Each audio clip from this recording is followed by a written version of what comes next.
안녕하십니까. 볼리TV에서 김민재 선수 얘기를 주로 전해드리고 있는 빡빡이 기자입니다. 김민재 선수가 또 경기를 했습니다. 한국 시간 1월 18일 밤 독일 미넨의 알리안츠 아레나 홈구장에서 열린 경기였고요. 상대는 볼프스부르크였습니다. 결과부터 말씀드리면 바이에른이 볼프스부르크를 3대2로 잡았고요. 이번 경기를 통해서 후반기 3전 전승, 전반기 막판부터 치면 4연승을 달리고 있는 바이에른입니다. 연승은 굉장히 중요합니다. 왜냐하면 바이에른을 추격해오는 2위 바이엘 공사 레버쿠젠 역시 계속 연승 중이거든요. 그러니까 바이에른이 한 번이라 승점을 흘리면 그만큼 격차가 줄어드는 거죠. 지금 1위와 2위의 승점 차가 4점, 안심할 수 있는 단계는 아니기 때문에 바이에른은 반드시 연승을 해야만 하는 그런 입장이었습니다.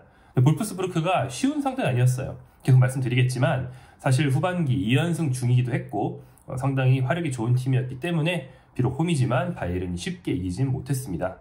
이 경기를 3대2로 마친 뒤에 팬포럼 같은 반응을 먼저 좀 가져와 봤어요. 구 트위터에서 팬들이 어떤 이야기를 나눴는지 한번 찾아봤는데요. 맨 오브 더 매치가 누군지 팬 계정, 트위터 팬 계정에서 서로 얘기를 하지 않습니까? 그럴 때 제일 많이 거론되는 건 당연히 고레츠카와 올리세였습니다. 고레츠카는 이날 2골을 넣었고요. 올리세는 1골 1도움을 기록했습니다. 이 둘일 수밖에 없죠. 그리고 가끔 거론되는 3위 선수가 있다면 그건 김민재더라고요. 그래서 팬들은 확실히 김민재 선수를 좀 좋게 보고 있다. 또 이제 돋보이는 수비를 날 많이 해주다 보니까 그래서 이제 오늘 승리의 수훈값 중에 하나는 김민재다라고 인식을 하고 있는 걸 느낄 수 있었습니다. 그 중에 특히 제가 이제 가져온 이 캡처한 이 멘트를 보면 오늘 김민재 어니슬리 솔직히 좋았다. 과소평가된 선수다. 압도적인 최고 수비수고 오늘 여러 번 팀을 구해냈다라고 김민재의 결정적인 수비수들에 대해서 좋은 평가를 내리고 또 감사를 밝히는 걸 볼 수 있었습니다. 재밌는 게 한국이나 뭐 독일이나 뭐 어느 나라나 그 네티즌들, 인터넷 하는 사람들이 약간 좀 설레발성으로 좀 과장된 얘기를 하잖아요. 요즘 이제 인터넷 용어로 근들갑이라 부르는데 똑같더라고요. 김민재가 좀 잘하면 김말디니 막 이러고 좀 못하면 뭐 김델레프, 우파메카노도 이제 뭐 다른 팀에 있는 좀 자기네들이 생각할 때 좀 못하는 수비수를 빗대면서 그렇게 막 평가가 극을 너를 뛰는 그런 모습 볼 수 있었습니다. 말디니와 린델레프 사이를 오가는 김민재의 별명. 근데 이날의 결론적으로 보면 말디니까지는 아니지만 조금 더 이제 말디니 쪽에 가깝지 않았나 생각이 됩니다. 자, 그럼 어떤 경기를 했길래 이렇게 말을 하는지 하나하나 살펴보죠. 김민재 선수는 앞서 한 경기 휴식 뒤에 돌아왔습니다. 지난해 10월부터 아킬레스 건염을 달고 있죠. 이게 사실 과도한 일정 때문에 작년 말에 확 앉아줬다가 겨울 휴식기 동안 완치가 되진 않았어요. 지금도 관리가 좀 필요한 상황인데 바로 전 경기에서 휴식을 취했고 이번 경기에 선발로 뛰었습니다. 그러니까 이제 주 2경기에서 주 1경기로 감독이 줄여준 거죠. 그러니까 완전 쉰 건 아니에요. 그래서 이날도 상태가 100%였다고 볼 수는 없었습니다. 구단 역사상 최강의 화력을 뽐내고 있는 볼프스부르크가 상대였기 때문에 사실 쉬운 경기 아니었습니다. 일단 이 구단 역사상 최강 화력이라는 게 약간의 거품은 껴있습니다. 왜냐면 이번 시즌 분데스리가 전반기가 역대 분데스리가 전반기 중에 골이 제일 많이 났어요. 다들 막 가드 열고 막 이렇게 가드 안 올려요. 열고 막 두들겨 패는 그런 흐름이거든요. 그래서 그랬을 수도 있지만 아무튼 수치상으로 볼 때 볼프스부르크가 역대 가장 많은 골을 넣은 전반기를 보냈습니다. 전반기 17경기 동안 38득점으로 경기당 2골이 넘었어요. 그렇기 때문에 상대 화력 상당했다. 수비진으로서 쉬운 경기 절대 아니었다. 이렇게 볼 수 있는 거죠. 김민재가 주로 막았던 선수 상대 공격수 은메차였습니다. 은메차가 은메차 가문에 여러 선수가 있는데 그중에 이날 막은 거는 루카스 은메차라는 공격수예요. 이 스트라이커가 피지컬 상당히 좋고 김민재가 루카스 은메차를 주로 막았습니다. 그리고 나머지 한 명 공격수가 모하메드 아무라인데 은메차가 떨구고 아무라가 침투하면서 마무리한다. 대충 이런 조합이었거든요. 주로 김민재가 은메차랑 비비고 흘러나온 공을 아무라가 잡지 못하게 바이에른 미드필더들이나 우퍼메카노 같은 선수들이 먼저 줍는 그런 식의 수비를 많이 했습니다. 김민재의 끈질긴 수비, 루카스 은메차를 견제한 수비는 결국 선제골로 이어집니다. 그냥 수비를 성공한 게 아니고 아예 득점을 만들어냈어요. 무슨 얘기냐? 전반 20분 김민재가 이것도 자기 자리가 아닌 약간 우파메카노 오른쪽 전방까지 올라가서 굉장히 과감한 수비를 했는데 공중볼이 올 때 은메차랑 몸을 비비면서 끈질긴 수비를 해서 공을 따냈습니다. 그 김민재의 특기 공을 따낸 뒤에 이제 템포를 죽이거나 횡패스를 하지 않고 앞으로 넘길 수 있다는 거죠. 바로 앞에 있는 키미한테 줬고요. 키미히가 전진 패스, 그것을 레온 고레츠카가 끌고 올라가다가 중거리 슛을 마무리하면서 선제골이 났습니다. 김민재 수비 성공, 기점 패스, 여기 선제골이 비롯이 된 거죠. 그리고 또 하나 돋보이는 장면, 오랜만에 보는 거였습니다. 특유의 몸싸움 승리 후에 포효하는 거. 김민재 하면 또 이야 이거 수비 승리 세레모니 아닙니까? 여기 나왔습니다. 후반 11분이었는데요. 상대 스루 패스를 받기 위해서 또 은메차였어요. 은메차가 달려왔는데 김민재가 한 발 빠른 스피드로 공 확보한 뒤에 나가게 이제 지키려고 하다가 끈질기게 따라오니까 은메차 발을 맞추고 밖으로 내보내서 공 소유권을 따내는 굉장히 멋진 수비 보여줬습니다. 그러면서 이렇게 우와 이걸 한번 했고요. 그 바로 뒤에 1분도 안 돼서 이어진 수비 시퀀스도 볼프스부르크가 재차 굉장히 위협적인 패스를 투입했는데 김민재가 끊어냈습니다. 김민재가 연속으로 굉장히 중요한 수비 많이 해낸 모습 볼 수 있었습니다. 득점 장면 외에도 결정적인 기점 패스가 한 2개 정도 더 있으면서 김민재가 얼마나 전진 패스를 잘 하는지 우리가 볼 수 있었는데요. 일단 전반 7분에 딱 기억나는 게 있는데 김민재가 중앙으로 빠르게 쫙 찔러줍니다. 이걸 올리세가 받았고요. 올리세, 케인, 코망 이렇게 스루 패스가 탁탁탁탁 빠르게 전개됩니다. 코망이 날렸죠. 그리고 후반 30분에도 있었는데요. 후반 30분 같은 경우에는 김민재가 낮고 빠른 패스를 중앙으로 또 쫙 전달했고요. 이걸 케인이 받았어요. 케인이 받고 끌고 올라가다가 측면으로 벌렸고 다시 중앙으로 돌아온 공을 케인이 돌려받아서 슛을 했어야 되는데 제대로 하지 못하면서 득점은 되지 않았습니다. 하지만 이렇게 김민재의 특기인 좋은 전진 패스가 팀의 득점 기회로 연달아 이어지는 것 볼 수 있었습니다. 김민재가 만들어준 득점 기회가 대충 이렇게 말씀드린 것마저 3개, 한 서너 개 있다고 생각하시면 돼요. 너댓 개 중에서 하나가 골로 연결이 된 것이죠. 그리고 이제 팀이 2개의 실점을 했죠. 근데 그 중에 김민재 귀책이 있는지, 요즘 우리나라 인터넷에서 자꾸 김민재 지분 얼마냐 이런 게 좀 유행하는 느낌인데 따져보겠습니다. 왜냐면 이날은 별로 없거든요. 첫 번째 실점 때 실점이 벌어진 위치 근처에 김민재가 있긴 했어요. 어떤 상황이냐면요. 볼프스부르크 프리킥이었는데 이 프리킥을 기습적으로 쇼패스로 연결합니다. 그리고 문전에 야닉 게르하르트가 공을 받았을 때 김민재는 게르하르트 앞을 잘 막아섰어요. 블로킹 가능한 각도를 딱 만들었거든요. 근데 협력 수비를 해주던 고레츠카가 고의는 아닙니다. 게르하르트 공을 뺏는다고 발을 딱 대서 공을 빼냈는데 그게 하필 굴러가서 옆에 있던 아무라에게 딱 갔습니다. 그래서 아무라가 노마크에서 개꿀 탁 차 넣어버렸죠. 그래서 김민재가 아무라한테 늦게 붙었다 이런 식의 평점도 좀 있으면 볼 수 있는데 그거 진짜 완전 억지. 게르하르트 잘 막았고 고레츠카가 일촌 패스를 아무라한테 해준 바람에 실점을 했습니다. 두 번째 실점 장면 같은 경우는 그냥 김민재가 있는 쪽에서 벌어지지 않고 멀리서 벌어졌는데 김민재가 실점한 뒤에 또 땅을 치는 듯한 그런 실점했을 때 가장 안타까워하는 것도 김민재죠. 그런 모션을 보여주면서 얼마나 추가 실점 맞고 싶었는지 그 마음을 좀 보여줬습니다. 막판에 이 실점뿐 아니라 수비 문제가 생겼어요. 그래서 막판 좀 두들겨 맞은 대목이 한 15분 정도 있었거든요. 왜 그랬냐? 전술적으로 보면요. 고레츠카 선수가 이날 분명히 전반적으로 굉장히 잘해줬지만 원래 가지고 있는 특징이 또 드러났다고 볼 수 있는데요. 고레츠카는 원래 좀 폭백 앞을 딱 지키고 있는다든지 감독이 시키는 임무를 정확히 이제 수행한다든지 이런 선수가 아니고 약간 좌충우돌하는 스타일입니다. 그래서 고레츠카의 장점이 제일 나올 때는 그 좌충우돌하는 느낌으로 앞으로 막 치고 올라가면서 문전 침투하고 골 마무리하고 이럴 때, 그러니까 피지컬과 전진 능력을 활용해서 막대 에너지를 불어넣을 때, 그럴 때 제일 잘하죠. 키미히가 뒤를 지키고 고레츠카가 전진하면서 마무리하고 이런 식의 조합인데요. 근데 이게 분명 두 골이라는 굉장히 좋은 결과로 나오긴 했습니다만 수비할 때는 보면 키미히의 좀 약한 피지컬, 고레츠카가 위치를 지키지 않는 점, 이것 때문에 폭백 앞이 뻥 뚫릴 때가 좀 많았습니다. 특히 한 70분 이후로. 이게 결국에는 실점으로 이어졌다고 할 수 있죠. 고레츠카 전반적으로 보면 당연히 잘했어요. 보면 평점 1점, 2점 나온 선수고 납득할 수 있습니다. 다만 아마도 앞으로도 콩파니 감독은 파블로비치나 주앙팔리니가 더 건강하다면 고레츠카보다는 그들을 선호하지 않을까 이런 생각이 드는 경기였습니다. 자, 김민재 선수 세부 기록과 AI 평점 보겠습니다. 세부 기록 보면요. 볼 터치, 패스 횟수, 공격 지역 패스 다 경기 전체에서 2위였습니다. 이쯤 되면 1위 누군지 이제 아시죠? 다 키미히예요. 키미히에 이어서 다 2위였다. 특히 볼 터치나 패스 횟수가 많은 것도 물론 좋은 기록인데 상대 공격 지역으로 직접 찔러넣은 패스가 팀 내 2위, 경기 내 2위라는 거. 김민재의 패스 거리, 그리고 이제 파이널 서드로 직접 찌를 수 있는 어떤 시야 이런 걸 또 보여주는 대목이죠. 다만 이제 플레이가 이날 아주 정교했냐, 그렇진 않았어요. 이건 인정합니다. 롱패스가 8회 중에 3회 성공이니까요. 패스 성공률 93%, 분명히 준수한 거지만 팀 내는 막 97% 이런 동료도 있었습니다. 수비적인 행동은 6회 했는데 이건 팀 내 2위였고요. 태클은 한 번 성공, 리커버리 4회. 리커버리 4회 괜찮은 기록입니다. 근데 무려 우파메카노가 10회예요. 우파메카노가 그래서 경기 1위였고요. 걷어내기 3회, 지상 경합은 4회 중에 2회 성공, 헤딩 경합도 성공률이 높진 않아요. 7회 중에 3회 성공이었습니다. 자, 이 스탯이 의미하는 건 뭐냐? 김민재가 헤딩 경험 많이 하고 몸으로 계속 비비고 그렇게 흘러나온 공을 아까 말씀드린 것처럼 우퍼메카노가 줍는 식으로 수비를 했다는 거죠. 그래서 우퍼메카노가 리커버리가 많이 나오는 겁니다.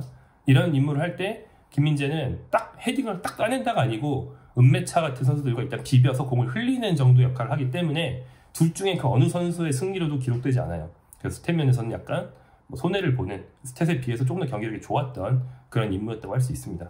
사실 김민재의 이날 비중과 해낸 것을 가장 잘 반영할 수 있는 스탯은 저는 패킹이라고 생각합니다. 패킹이라는 게 이제 모든 데서 집계하는 건 아닌데 독일에서 개발된 스탯인데요.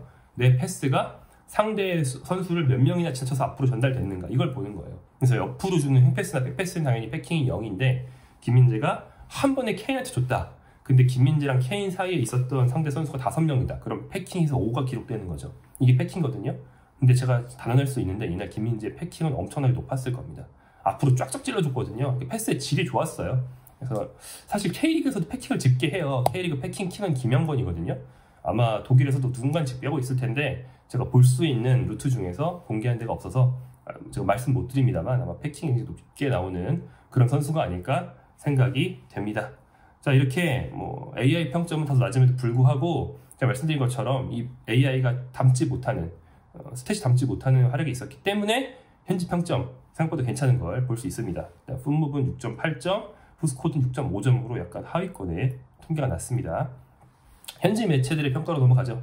자, 빌트, 저희가 자주 인용하는 것 중에는 빌트입니다. 빌트는 굉장히 좀 낮게 주는 걸로 우리가 잘 알고 있는데 이날은 막 낮게 주지 않았습니다. 20점을 한 경기에도 불구하고 김민재 3점이었고요. 말은 좀 내소적으로 했어요. 실점 상황에서 이상적인 위치에 있지 못했다. 그 밖에는 수비와 패스 모두 큰 실수가 없었다.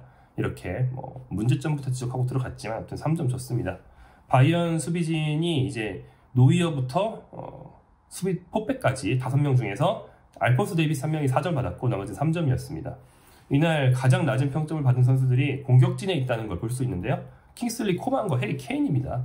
이들에게 낮은 평점을 준 가장 큰 이유는 날려먹었다라는 거죠. 합쳐서 10개 넘는 슛을 날려먹었고요. 특히 코망은 와 진짜 이건 넣어야 돼 수준의 1대1 기회가 2개 있었는데 그걸 다 놓치면서 대충 보는 사람한테도 야 코망 정말 심하네 이런 느낌이 드는 경기를 하고 말았습니다. 사실 측면 돌파 잘했거든요. 반대쪽에 리로이 찬에 거의 죽어있는 동안 코망이 왼쪽 다 뚫어주면서 경기의 혈을 많이 뚫어주는 그런 느낌이 있는데 그럼에도 불구하고 슛을 2개 놓치면서 혹평을 받고 말았습니다. 케인 마찬가지인데요. 케인은 슛 실패로 집계된 것보다 더 많이 놓쳤어요. 왜냐면 문전으로 침투하면서 발을 못 댄 그런 상황이 아예 있었거든요. 이건 슛조차 기록되지 않기 때문에 XG도 안 나오죠. 그래서 케인이 필드골이 작년 11월에 아우크스부르크 상대를 하나 넣은 뒤에 계속 멈춰 있습니다. 그동안 득점이 이어지긴 했지만 다 페널티킥이거든요. 그래서 약간 좀 필드골 감각, 문전에서 침투하면서 발을 대는 감각에 대해서 우려가 좀 생기기 시작한 그런 케인의 시점입니다. 그래서 빌트는 코망에 대해서 열심히 뛰었고 좋은 득점기에 잡았다. 70분 너마크 기회를 마무리해 4대1을 만들었어야 했지만 충분히 효과적인 공격을 하지 못했다. 공격의 효율이 떨어졌다. 이런 평가를 했고요. 케인에 대해서는 위협적인 공격은 잘 참여했고 다 좋았는데 불운하게도 다 마무리에 실패했다. 라면서 역시 4점을 줬습니다. 자, 1점, 무려 고레츠카한테 1점을 줬어요. 2도 아니고 1점입니다. A뿔이라는 거죠. 고레츠카한테 약간 사심이 들어간 걸로 좀 보여요. 일단 고레츠카 독일 대표고 독일 대표가 바이에른에서 무슨 팽당할 것처럼 요즘에 굉장히 여론이 안 좋고 팀에서도 푸대접이었거든요.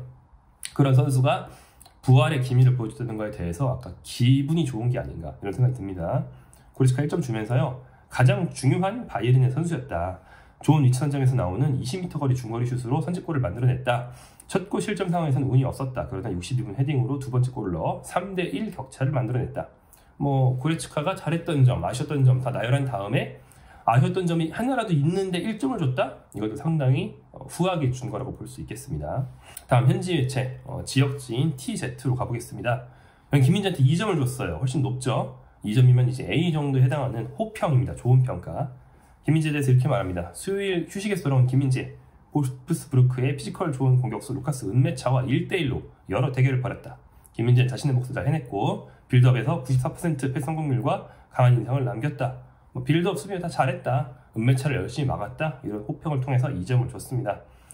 바이언 수비진이 김민재 빼고 다 3입니다. 김민재만 2거든요. 그러니까 김민재가 가장 수비의 중심이었다라는 평가로 볼 수 있죠.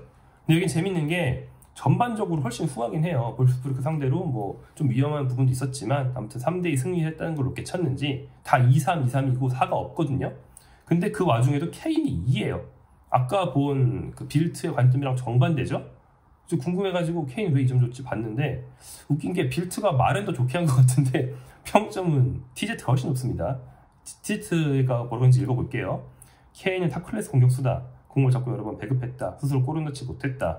최근 경기력 측면에서 더 빛나고 있으며 앞선 2경기 연속으로 페널티킥 득점을 했다. 지난해 11월 아우크스부르크전 이후 필드골을 넣지 못하고 있다. 안 좋은 얘기 같지 않습니까? 근데 아무튼 뭐 골은 못 넣었지만 경기력은 좋으니까 2점이다 이런 얘기입니다. 케인 특유의 벌려주는 패스, 배급 이런 거는 확실히 살아있었던 게 맞긴 하거든요. 자, 키미히에게도 2점을 줬는데요. 키미히 뭐 나쁘지 않았습니다. 이날 준선 하락했고요. 확실히 바이에른에서 가장 솔리드한 꾸준한 선수 누구냐 하면 전 키미인 것 같아요. 출장 시간이 김민재보다 긴 유일한 선수기도 하고요. 키미에 대해서는 바이에른의 중원을 지휘하는 동시에 볼프스부르크의 속공 전개를 저지했다. 하프타임 직전 골을 넣은 듯했지만 VAR 끝에 취소됐고 리더십을 보여줬으면 후반전 팀이 흔들릴 때 붙잡았다라고 호평을 했습니다. 이 말대로 키미히가 정말 드문 일인데 헤딩골을 넣을 뻔했어요. 이것도 코망이 올린 거기 때문에 키미히가 넣은 게 들어가서 인정이 됐으면 사실 코망이 어시스트가 기록되고 평점 높아졌겠죠. 근데 아무튼 취소가 됐고 알고 보니까 키미히 핸드볼이었습니다. 키미히가 원래 올리는 역할을 하지 문전 침투를 안 하기 때문에 헤딩골이 거의 없거든요. 드문 걸 볼 뻔했는데 좀 아쉽게 됐죠. 다음 슈포르트의 평점 보면요. 여기도 김민재 2점 줬습니다. 자, 다시 한번 단단한 퍼포먼스를 보여줬다. 파트너 오퍼메카노가 그랬듯 할 일이 많지 않았다. 이렇게 평가를 했는데요. 할 일 엄청 많았는데.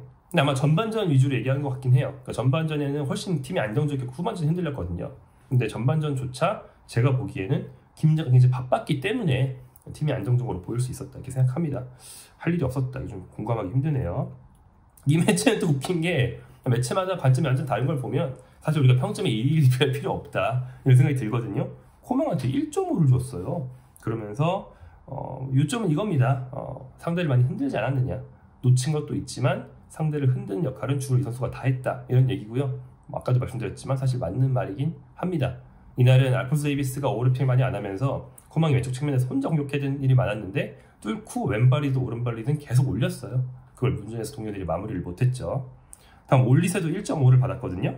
올리세 이날 1골 1도움 기록했습니다. 그러면서 벌써 10골 10도움, 10 이거를 돌파를 했어요. 이제 컵대회 포함이긴 하지만 굉장히 빠른 시간 내에 돌파하면서 바이에른의 이번 시즌 확실한 영입 성공적이라는 걸 보여주고 있는데요. 이날 같은 경우에는 자말 무시알라가 관리상 교체 출전했고 선발에서 빠졌습니다. 그동안 무시알라 없으면 토마스 밀러를 중앙에 쓰는데 이날은 콩파니 감독이 실험을 좀 한 거죠. 그동안 오른쪽 윙어로 뛰어온 올리세. 어차피 올리세는 윙어보단 플레이메이커 성향이니까 이 선수를 공미로 써보자. 이런 발상이었고 대체로 먹혔다 할 수 있습니다. 1골 1도움 했으니까요.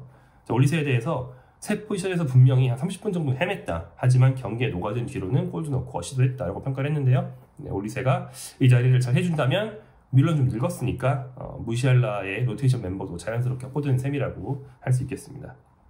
자, AZ 아벤트 짜이투입니다. 김민재 3점 줬고요. 뭐 별다른 대단한 멘트는 없었습니다. 첫 실점 상황에서 태클을 좀 머뭇거린 거 외에는 안정적이었다라고 평가를 했네요. 여기도 케인 4점 줬어요. 케인한테 왜 4점 줬는지 보니까 이렇게 얘기를 하네요. 바이에른의 페널티킥 킹 케인. 경기 초반에 득점기를 잡았지만 오른발 슛이 막혔다. 계속 득점 가능한 위치로 들어가긴 했는데 오늘은 운이 없었다.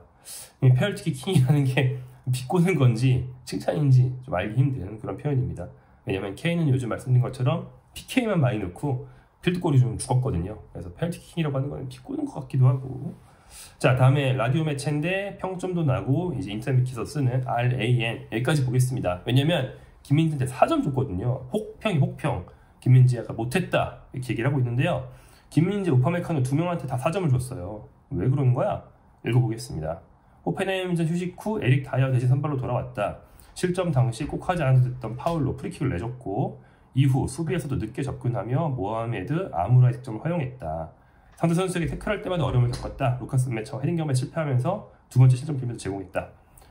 빌미 제공. 굳이 말하면 김민재가 한 파울에서 슬리피스가 시작된 거기 때문에 빌미 제공 이렇게 말할 수는 있겠네요. 좀 억지 같긴 하지만 이렇게 본다면 어쩔 수 없죠. 이 매체는 이거 진짜 절대 이해할 수 없는 게 노이어한테 2점 줬거든요. 근데 상대 유효슛 3개였는데 노이어 2개 먹고 하나 막았어요. 3개 중에 2개를 먹은 골키퍼한테 2점을 주는 경우가 있습니까? 뭐로나 봤더니 분데스리가 515번째 경기에 나선 주장은 팀 점유율이 70%를 넘기면서 할 일이 별로 없었다. 아무로에게 내준 2개 실점으로도 막기 힘든 상황이었다. 장거리 패스로 코망의 득점 기회를 만들어주기도 했다. 그리고 아무라의 결정적인 기회를 막아내는 선방을 해냈다. 읽어도 이해가 좀 안 되긴 합니다. 오락가락하는 기준인 것 같아요. 자, 정리해보겠습니다. 김민재 선수 그래도 좋은 평점인 2점을 준 매체가 2개, 나쁜 평점인 4점을 준 매체가 1개, 대체로 좋은 평점 받았다고 할 수 있고요. 이날 활약했다는 걸 충분히 인정받았다, 이렇게 봐도 될 것 같습니다. 문제는 몸 상태 관리입니다. 사실 앞선 김민재가 좀 흔들렸던 경기들도 그렇고 이번 경기 케인도 그렇고 공통점은 팀 내에서 많이 뛰는 편이라는 거고, 딱 봐도 지쳐 보인다는 거예요. 눈으로 보면 보여요. 시청자가 봐도 보입니다. 네. 무시알라나 파블로비치 같은 2선, 3선의 좀 젊은 자원들에게는 뭐 조금 다치면 길게 쉬게 하고요. 휴식을 충분히 줍니다. 그런데 이제 콩파니가 절대 쉬게 하지 않는 그런 선수가 몇 명 있는데, 김민재, 우파메카노, 케인, 키미히 이 4명이에요. 4명 빼고 나머지는 다 쉴 수 있어요. 이 4명만 못 쉬거든요. 그래서 그 중에서 우파메카노는 그래도 이 4 중에서는 조금 쉬었어요. 그래서 제일 프레시하고, 키미히는 철강왕인 거고 선수 특징이 그냥 체력이 좋은 거고, 김민재랑 케인은 키미히 다음 정도로 많이 뛰었는데 케인이 김민재보다 훨씬 덜 뛰었죠. 그래도 둘이 또 차이가 납니다. 근데 아무튼 결과적으로는 케인 나이도 많잖아요. 좀 힘들어 보이는 기색을 분명히 우리 노출했고요. 그게 사실 후반기가 시작되고 앞으로 챔스 오고요. 바이에른이 분데스리가 우승하려면 후반기 중요한 일정 오기 때문에 이제부터의 컨디션 관리 굉장히 중요하거든요. 그래서 뭐 케인 없이 사는 법 분명히 배워서 케인을 종종 빼야 되고요. 김민재도 뭐 조금 자주 휴식을 줄 수 있으면 저는 정말 좋을 것 같습니다. 왜냐, 그렇게 해야 분데스리가 1위를 지킬 수 있고 챔스에서 좋은 성과를 낼 수 있기 때문입니다. 김민재 당연히 그렇고요. 우리 손흥민 선수의 친구였다가 지금 김민재 동료가 된 케인도 이번 시즌 내 굉장히 좋은 컨디션으로 마무리하면서 스쿠데토가 아니죠, 죄송합니다. 마이스터 샬레가 독일 우승컵입니다. 마이스터 샬레가 됐든 아니면 뭐 챔스 우승컵이 됐든 우승컵 따내고 마무리하기를 응원하겠습니다.